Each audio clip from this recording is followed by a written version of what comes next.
Welcome to the Mindset Game podcast. I am so delighted and grateful to introduce you to Lynne Twist.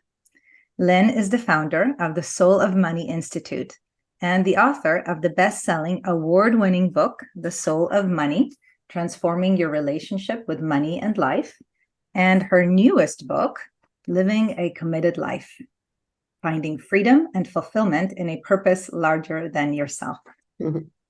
Over the past 40 years, she's worked with over 100,000 people in 50 countries in the arenas of fundraising with integrity, conscious philanthropy, strategic visioning, and having a healthy relationship with money.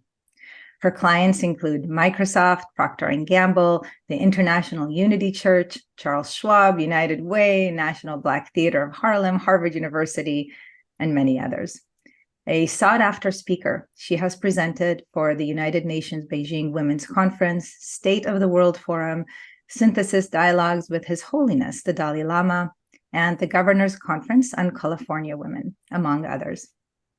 A recognized global visionary, Lynne has been an advisor to the Desmond Tutu Foundation, the Nobel Women's Initiative, and she's the recipient of numerous prestigious, well-earned awards, including the Women of Distinction Award from the United Nations. And Lynne is a co-founder of the Pachamama Alliance that I highly encourage you to check out and to support. And she serves on a number of nonprofit boards, including the Fetzer Institute, the Institute of Noetic Sciences, Pioneers Conscious Capitalism, and Women's Earth Alliance. And Lynne, as I welcome you to our show, I wish for you to know that you are what I would call a spiritual mentor, leader in my own life. You've had a tremendous impact, oftentimes writing about and speaking about the things that have been swirling around my consciousness that I couldn't quite put words to, but I felt it was, I sensed into it. And you've really helped me to narrow in on my own commitment. And for that, I am very, very grateful. Thank you for being here. Oh, thank you so much for being here. And I am delighted to be on your program and to have a conversation with you. Thank you. So one of the things that I often hear people speak about or be curious about is their own purpose. It's very common these days with everything that's going on in our world for people to seek a sense of meaning, a deeper fulfillment amidst all the noise and chaos in our world. And people will say to me, Verit, how do I find what that is for myself? I want to help. I want to be part of something bigger. They're hearing the whisper or sometimes the loud, noise, if you will, not noise, but an invitation. And they don't know how to do it. So what is something that you can offer to them today to move them toward that? Everybody has their own way of finding their dharma, their purpose, their raison d'etre, why they were born now. But first I'll say that I'm clear, or I assert, that if you're alive today, you have a role to play in the most epic time in history, or you wouldn't be here. I can't prove any of that, but I stand for it. So one way of looking and seeing what is the role that's yours to play, your unique role. And first of all, I always feel that it's not something you can measure or ever take credit for. And it's not about your life starring you. It's something that's part of the long continuum of the evolution of life on this planet, the evolution of the community of life, including the human life, but the community of life. And the larger the frame, the more personal it gets. It's sort of the opposite of what we think. The more personal, the more universal. And so one kind of, let's say, step, or you could say clue, is to really ask the question, what breaks my heart in the world? What really, when I think about it, it just breaks my heart. Now, probably a lot of things in today's world could qualify. But what's the kind of primary thing that really breaks your heart is one question I invite you to look at. And then the second question is, what makes your heart sing? What makes your heart sing? What fulfills your wonderful expression of yourself? And those two things, what breaks your heart and what makes your heart sing, are usually related. Mm-hmm. So in many ways, your question is so perfect, because one of the things that breaks my heart is when people get so involved and entangled in their own little petty life and all their doubts and fears about whether or not they're good enough or tall enough or thin enough or something enough, and they're caught there and they can't get out of that dialogue.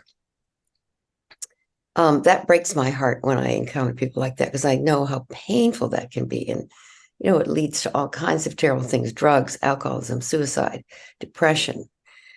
And what makes my heart sing is mirroring back to people their greatness, their beauty, their depth, their glorious soul, and the privilege of being alive at a time we can make such a difference with our life.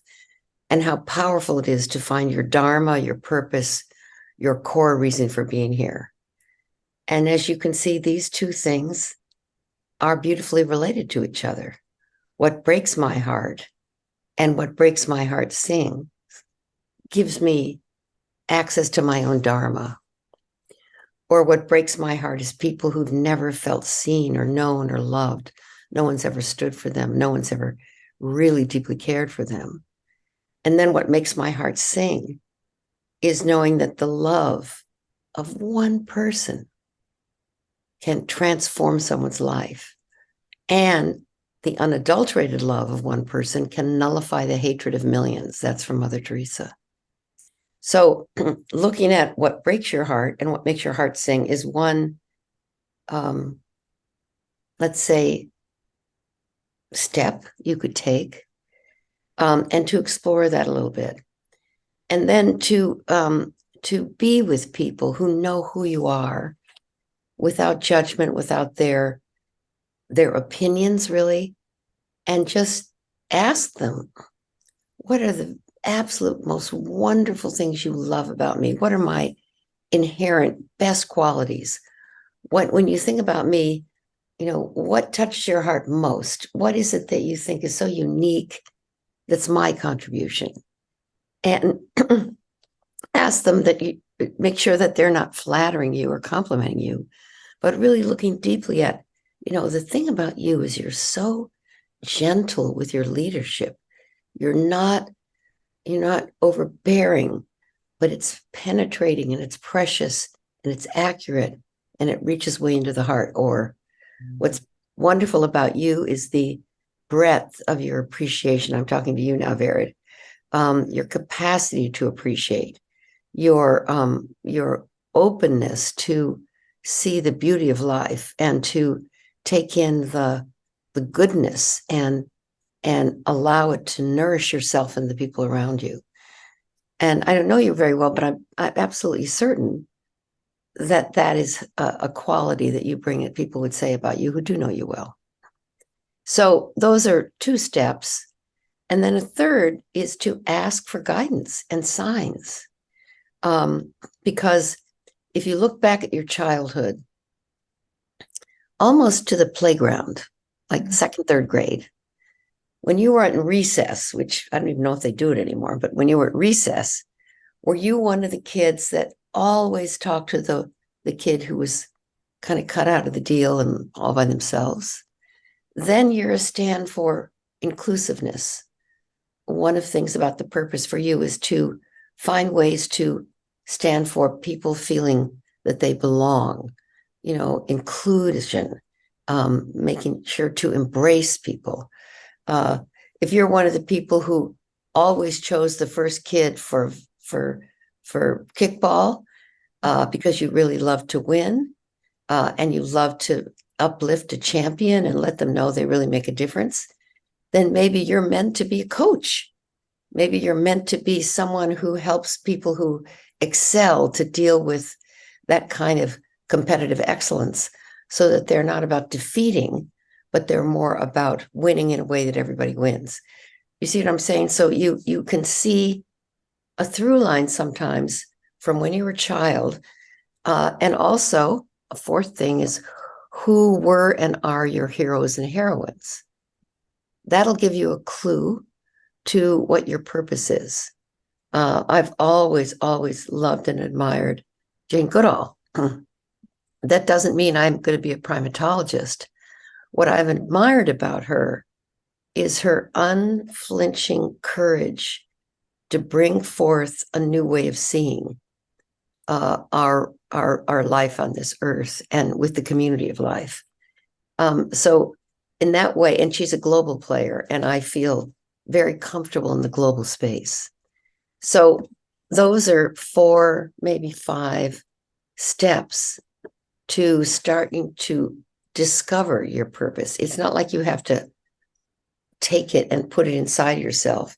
It's a built-in, it's part of the equipment, you know. So one uncovers it by asking themselves those kinds of questions. Thank you, Lynne. Those are incredible, simple, relatively simple ways to begin to explore what that is already divinely gifted to us, that is already within us. And I love that you made that distinction. It's not something that we need to find per se. It's already here. It's just a matter of making it more conscious, more visible to us. Mm-hmm. And there are a couple of things that really touched me that you shared. So that dichotomy, again, like the thing that breaks our heart and the thing that lights our heart the most, it's the contrast, the interplay between them is so incredible because there's such a tension. And I believe that it's the tension, within that dichotomy, or any dichotomy that we have in our life, right? Believing that we're enough and a part of us believing that we're not enough, right? Or the light and the dark. I think that it is in the acceptance of all the parts of us that we truly access that love. Mm-hmm. And I think that coupled with the asking, mm-hmm. I believe that guidance can come through the source of, let's say, asking people in our life, as you said, or looking at our mentors and what are the qualities that they have that we admire or just kind of, respect.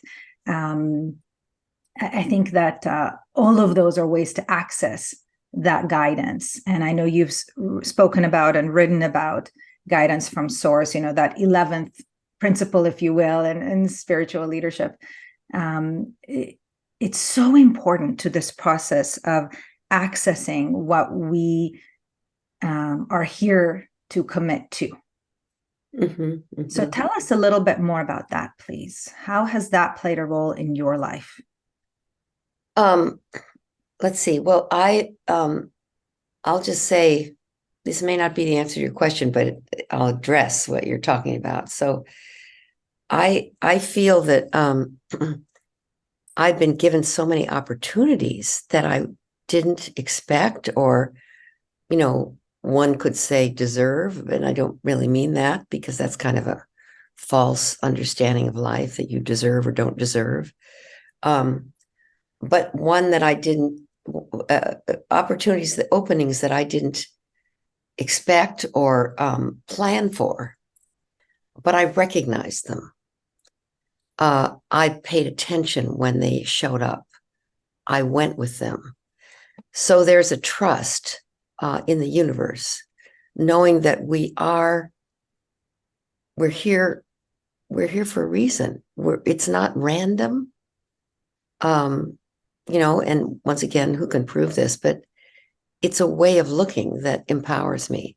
That life is given to us. It's a gift from the first breath. It's a gift. It's given to us to give. It's given to us so that we can give it. And that frame of reference, that context, then has your life have meaning from the first second. And then you want the content of your life to be in service of that context, that your life is given so that you can give it.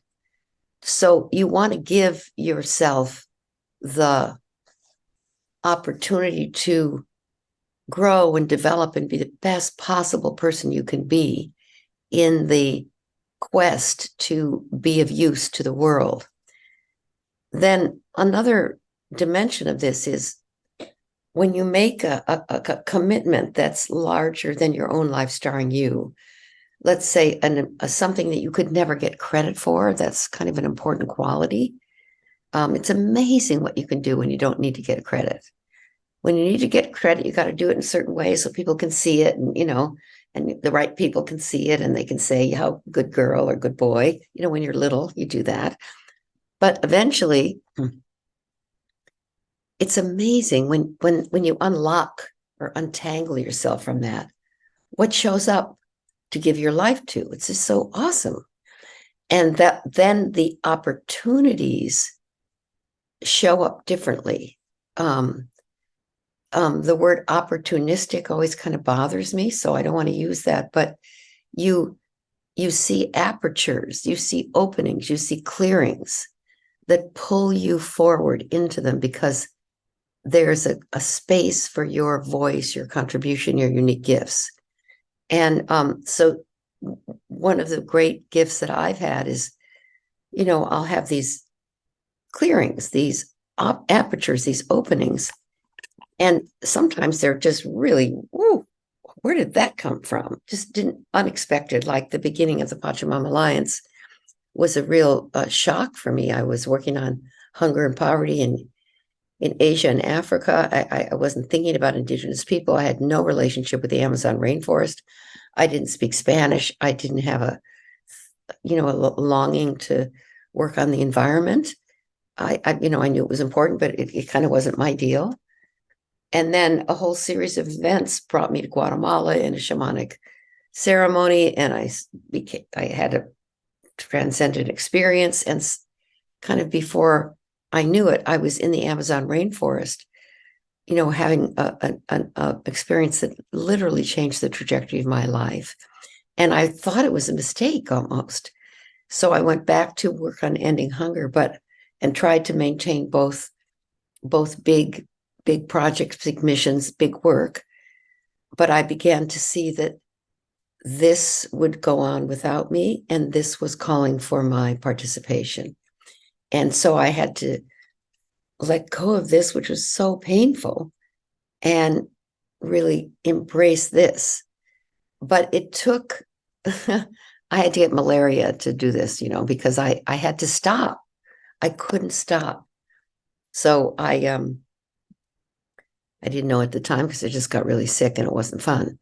But we didn't know what I had, and I was sick for 9 months, which I think is kind of significant. It wasn't 7 months or 13 months or 2 weeks.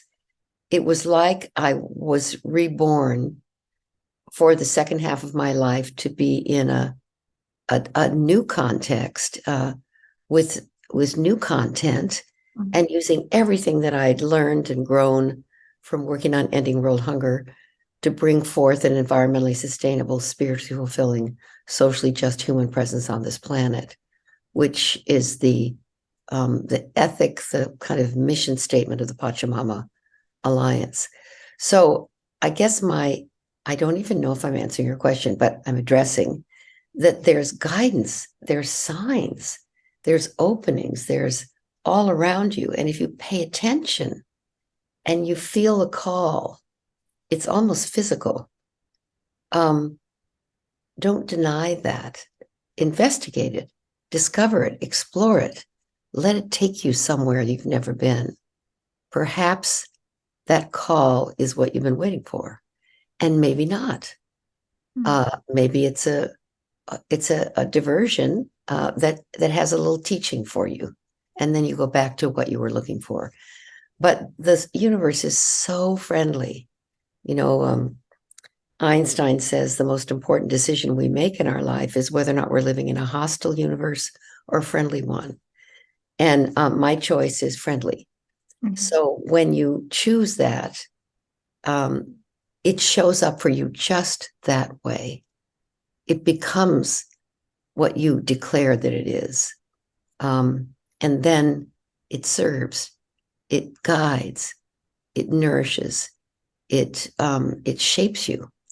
And once you have that commitment, it reaches back into your life and makes you into who you need to be to fulfill it. So you don't have to be ready and all turned out and all with your PhD in your hand and all that stuff. I think PhDs are wonderful. Don't get me wrong, but it's not like there's a bunch of first you have tos. If it's calling you, go for it. And that commitment will reach back and turn you into who you need to be to fulfill it. I wholeheartedly believe in that as well.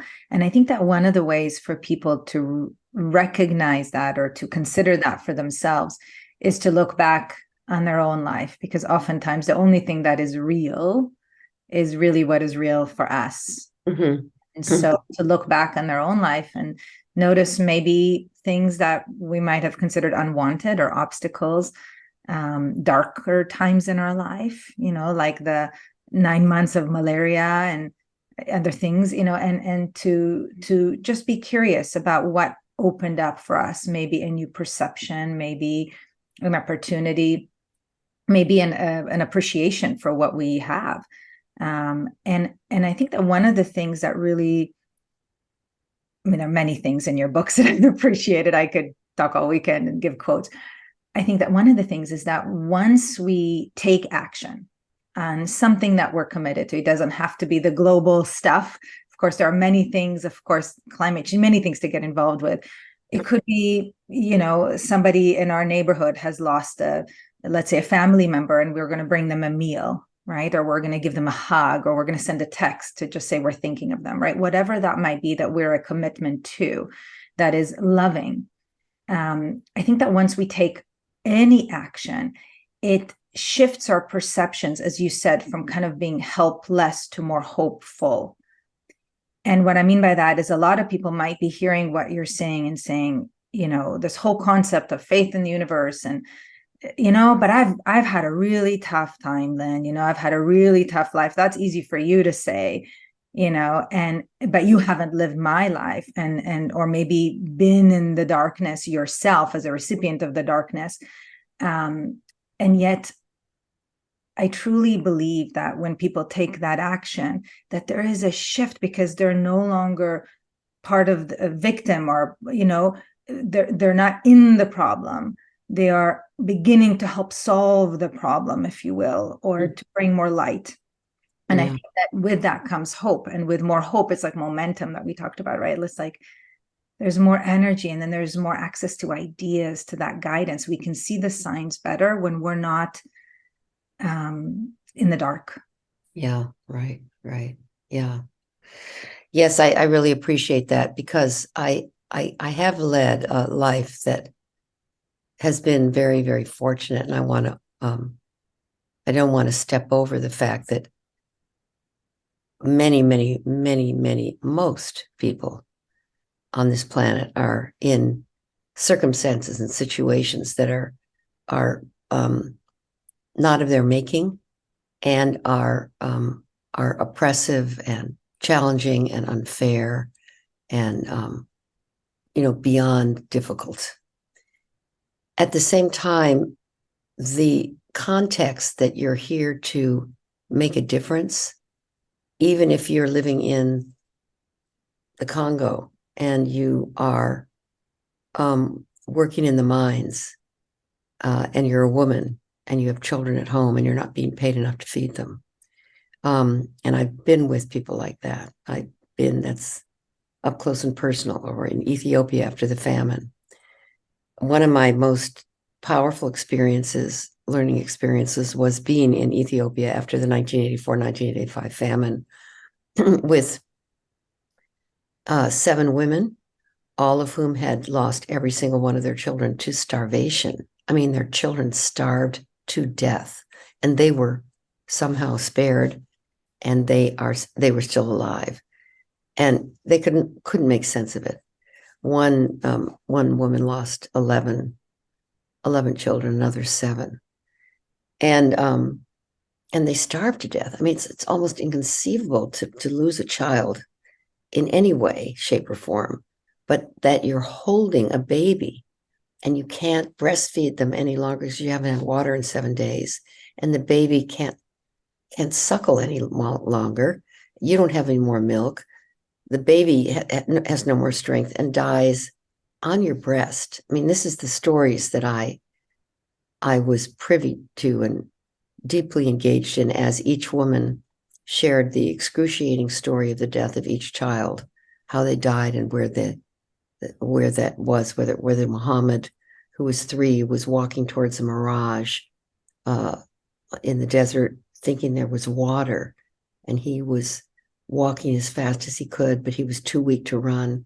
Mommy, see the water here. And then he dropped, and when she went to pick him up, he was gone, etc. I heard the stories of the death of each child, and then we wailed after each child's death was named and described, and we what's called keened. We keened, where your whole body screams and wails and cries, and the grief is so physical that it's exhausting after you take a moment to get a breath. And then we would talk about the next child and the next child and the next child. So you can imagine. And after that experience with those 7 women who lost every one of their children to starvation, each one of the women made a commitment that, given that she still was alive, she would find a way. They were all illiterate, that we were in the Ifat Tanuga Valley, where 1 million people died of that famine in the desert. And each one of the women committed to get an education. They didn't know how to read or write, to go all the way through school and to become whatever leader they could be in Ethiopia that would do everything they could to make sure no mother went through this again. And I was so blown away that after we'd done this, it was 5 days and 5 nights, this incredible ceremony of grieving, that they had the strength, after we rested, to commit their lives to something. I mean, I don't know. I think I might have taken my own life. Why live, But no, they committed to transforming their own lives so they could be of use and make a difference out of the tragedy. So then I went to New York.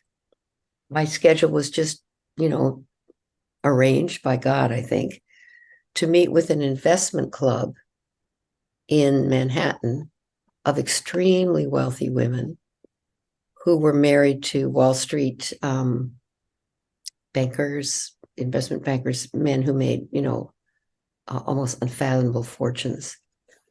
And there were 7 of those women immediately following my experience in Ethiopia.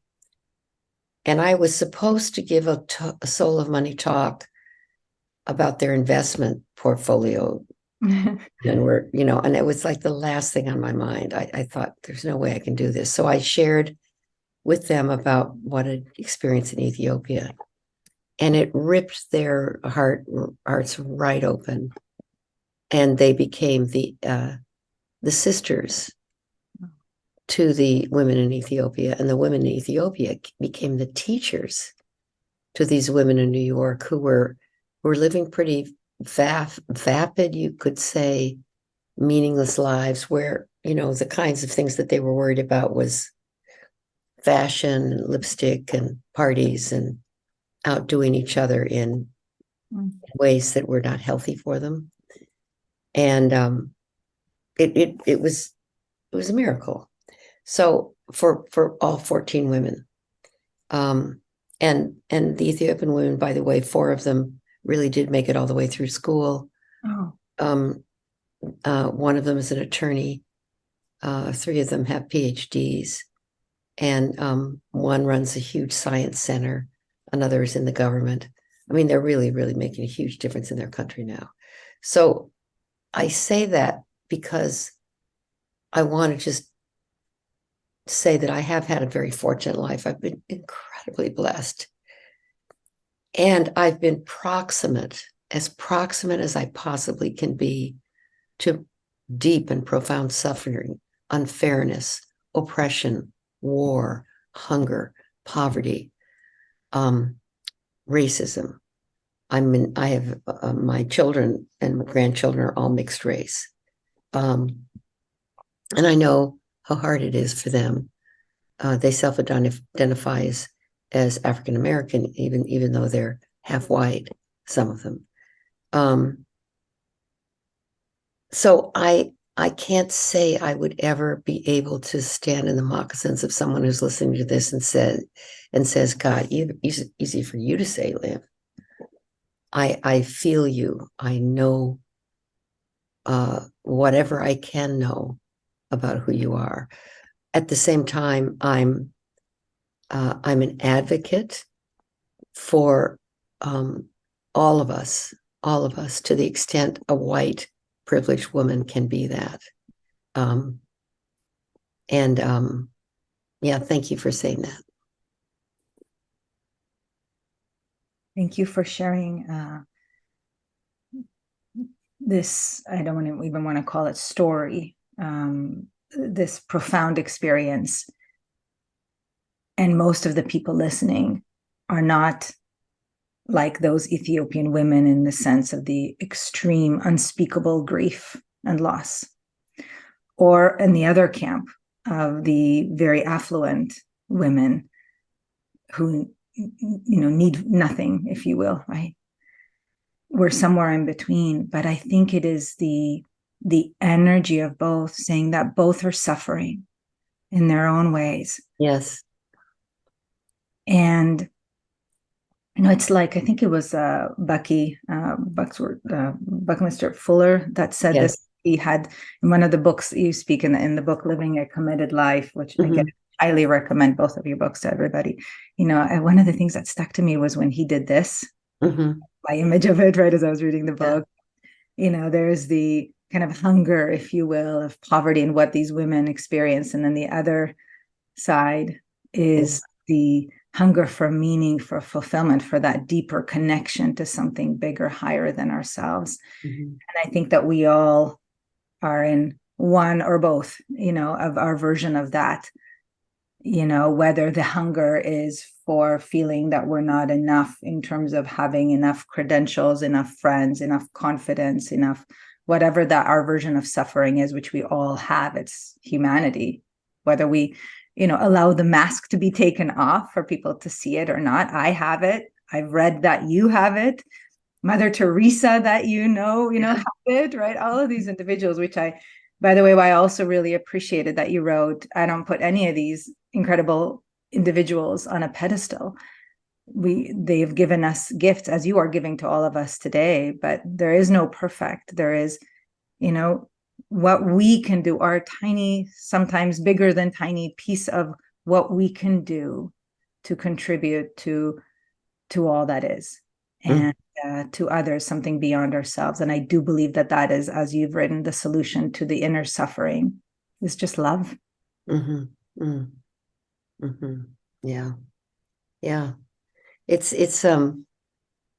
interesting to say that love, the word love, in all its dimensions, has such power when you say it. It makes my heart sing. And at the Fetzer Institute, where I'm a trustee, we do a lot of work on love. There's so many different facets of it. And of course, it's been commercialized and reduced to, candy and flowers in some cases, or sentimental, or romance and romance alone. But when you think about love and life, it's just everything that we all crave and want and desire and yearn for is right there. That's it, and yet we're still searching. It's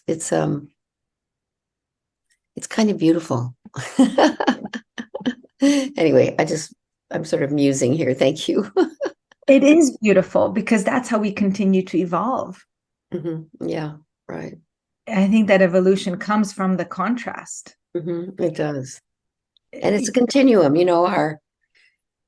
our total acceptance and embrace and love and unconditional love on this end is not unrelated to our anger and bitterness and bias and frustration on this end.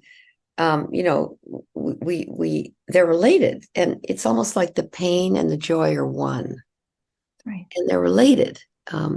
So sometimes the more painful our lives and the deeper the pain, somehow I think that actually deepens our and expands our capacity to love more.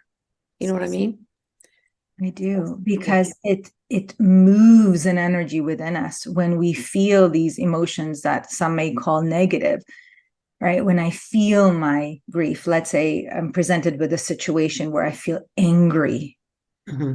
I feel frustrated, or I feel shame, whatever that might be, that awakens a part of me that's probably been frozen a long time ago. I know you do some trauma work, so you're familiar with what I'm sharing, that may be frozen in time with those emotions. And it allows those sweet little parts of us to be seen and heard and loved and accepted. Because Lynne, how do I know that I love?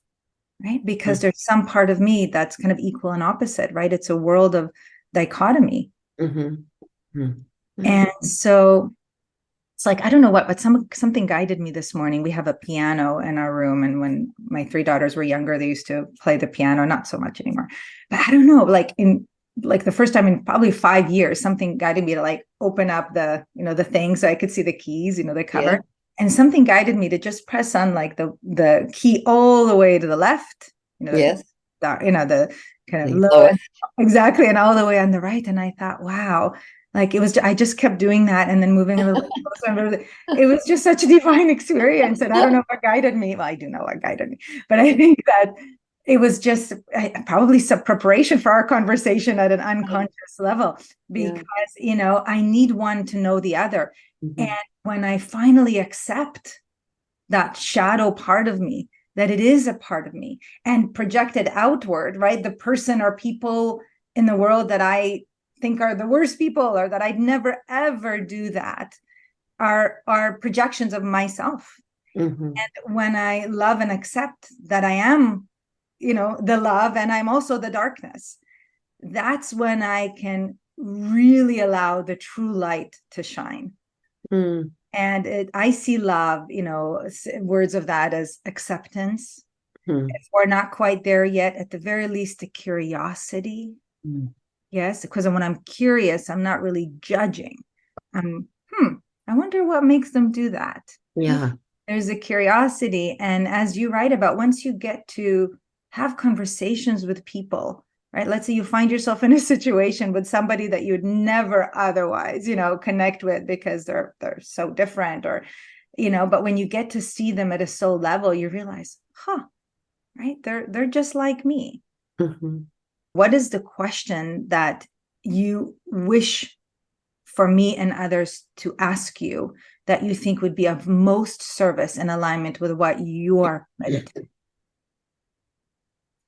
Okay. Well, I'm very deeply engaged right now in the next iteration, you could say, or expression of Pachamama Alliance. And the word Pachamama means Mother Earth.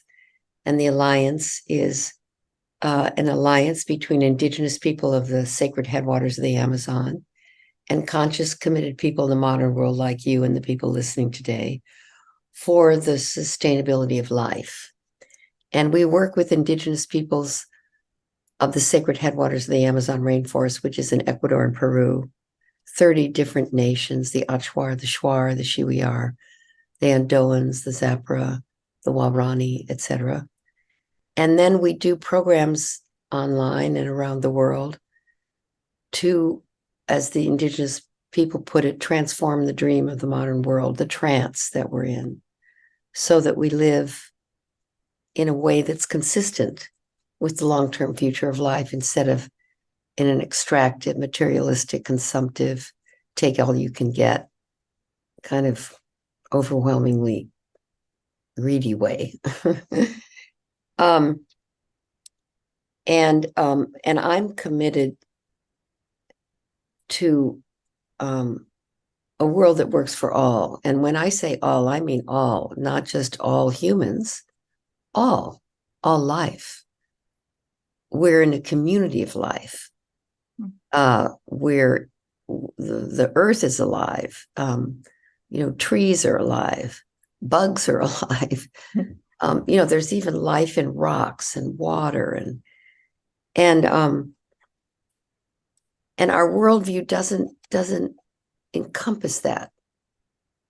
And so the climate crisis, which is just this gigantic, nearly unconfrontable crisis, tsunamis, earthquakes, heat records that have, we break every record every year. And it's all getting more and more intense. And when you look at how did that happen? Well, we caused it by our consciousness or lack of it, the way we live, the way we think, the way we relate to each other, the way we relate to other species, the way we relate to the future, the way we relate to the natural world, the way we relate to the earth. We caused it and we can turn it around. The fact that we caused it sounds like bad news, but it's actually good news. It wasn't a meteorite or, suddenly the sun stopped shining. No, it's us. We did it, which is, kind of embarrassing and humbling, but it's good news because we can turn it around. So for me right now, I'm generating, I'll say first, a commitment in myself to live from a commitment to end the climate crisis by 2050, to end it. The world will never be the same. I know that.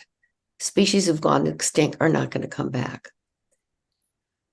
The children that are born today are going to have a way different childhood than you and I had. That's already so.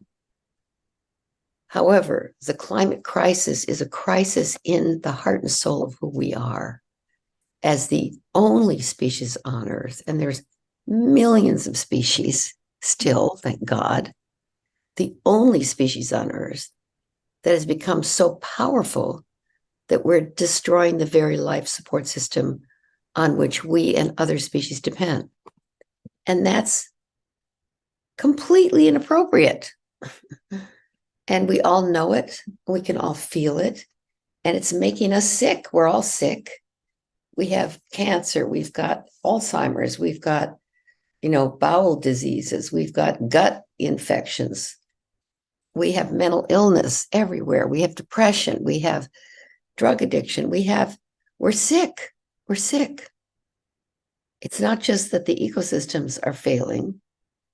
They're adapting, really. Who's sick is us. So we need to do hard math. We need to listen to you. We need to transform. We need to end the climate crisis in us, the climate of thinking that would have us be so arrogant as we think we can dominate an ecosystem, or we can take, go deep into the ground and just extract the blood of our mother. We need to cut it out, and it's hard because for hundreds and hundreds of years, we've made what we're calling progress. And, it has been progress in a particular way, but at what expense? So there's a crisis in consciousness, a crisis in our spirit, a crisis of the soul, and it shows up in the crisis of our bodies and the crisis of the body of the very life support system on which we depend. And after working on ending world hunger, I know that the power of a commitment, which I write about in my book, Living a Committed Life, you can actually cause an idea's time to come. And nothing is more powerful than an idea whose time has come. And the idea whose time has come that we need to cause or foment or foster or create is ending the climate crisis in who we are and being reborn as a new kind of human being, a human being that has reverence for Earth, reverence for life, that lives in sacred reciprocity with each other and with all forms of life. And the pandemic, the Indigenous people say, was an announcement, not a punishment, but an announcement from the mother to pay attention. And I think another way of looking at it was morning sickness for a species that's pregnant, actually, and doesn't know it's pregnant with a new kind of human being. And as you remember from giving birth to your 3 daughters, if you did birth them yourself, when you're in labor, the more it hurts, the closer you are to having a baby. Pain pushes until vision pulls. If you don't have a vision, the pain is almost unbearable. But if you didn't know you were having a baby, you wouldn't be able to stand the pain of childbirth. If you didn't know you were pregnant, morning sickness, you would think you need to treat it. You need to, take drugs or something. You think you're sick. But then you find out, no, I'm pregnant. I'm not sick. I'm pregnant, which is a wonderful, wonderful thing, especially if you want to be. And then you can not only tolerate, but you kind of love this thing that your body's responding and preparing and doing weird things, but it's blessed. It's holy. So context informs content. And the context that I am living in is a commitment to end the climate crisis as a human being who caused it, not all by myself, but who was committed to ending it, not all by myself, but it begins with a commitment. Thank you. Thank you, Lynn. May I share a couple of thoughts that showed up for me? Sure. As you're saying that? So first is around what you've shared around when we know or we have a sense that we're being guided towards something, that we are in essence pregnant, that means that it's possible. There's a presupposition there that it is possible to turn things around, to regenerate, if you will. We may not be able to bring all the species back, but we can certainly not just survive, but regenerate. Yes. And I think that is an incredible and a key mindset to hold here, that vision that it is possible. We created it and we can resolve it. Yes. And the second thing, and this connects to your earlier work, is shifting or releasing those 3 toxic myths, the mindsets that there isn't enough, right? That more is better. And that essentially we can't do anything about it. Yes, that we're victims to it. And because that's what created the climate issue in the first place, is that ego place of more and more and more. And this is where it goes back to that love. One of the things you wrote in the book is the Baha'i community, kind of the essence of the soul of humanity, or the being of humanity, with having the wings.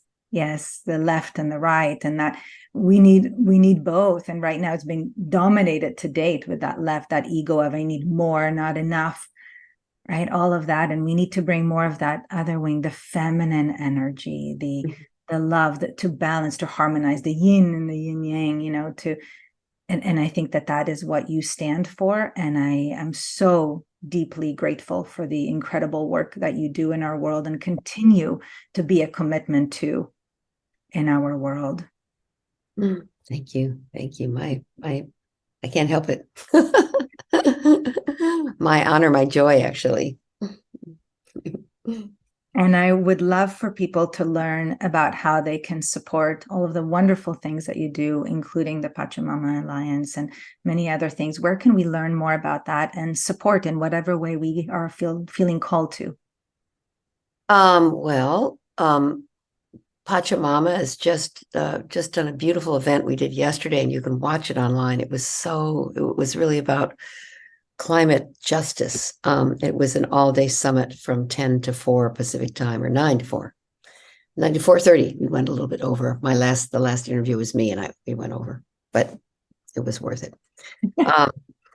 So go to pachamama.org, and there's something called the Awakening the Dreamer Symposium, which is a 2-hour course you can do online.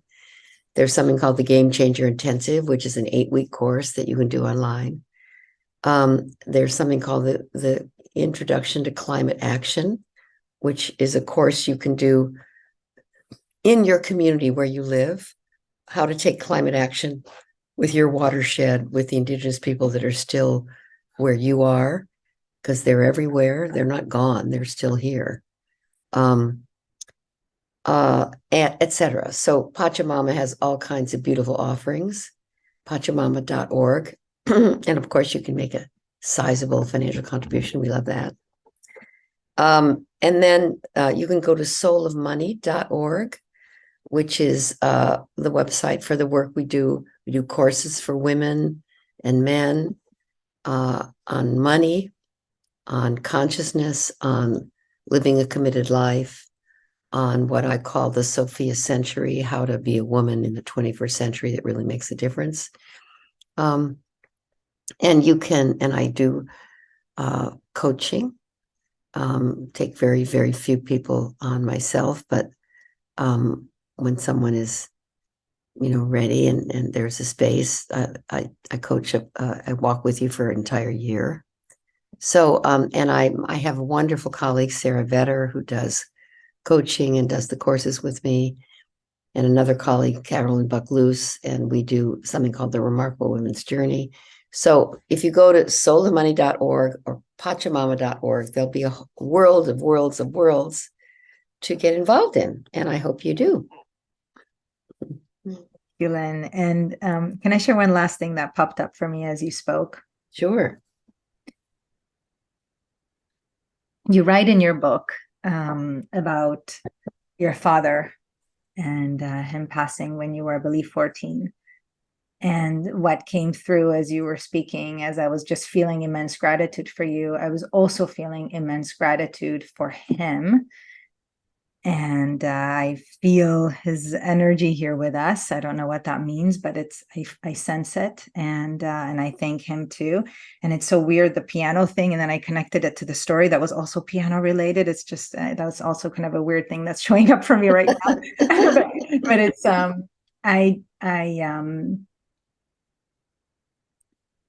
I want you to know that that you represent, I believe, what Mother Teresa represents, and many others like her. And I know you don't take those words lightly, because I know how much she means to you from what I've read. And I want you to receive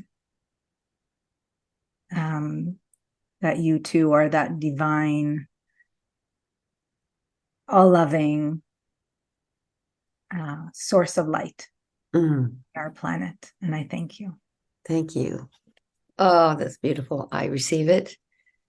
I got it. I honor it. And I thank you with all my heart. And thank you for being such a beautiful soul yourself and providing such wisdom for so many.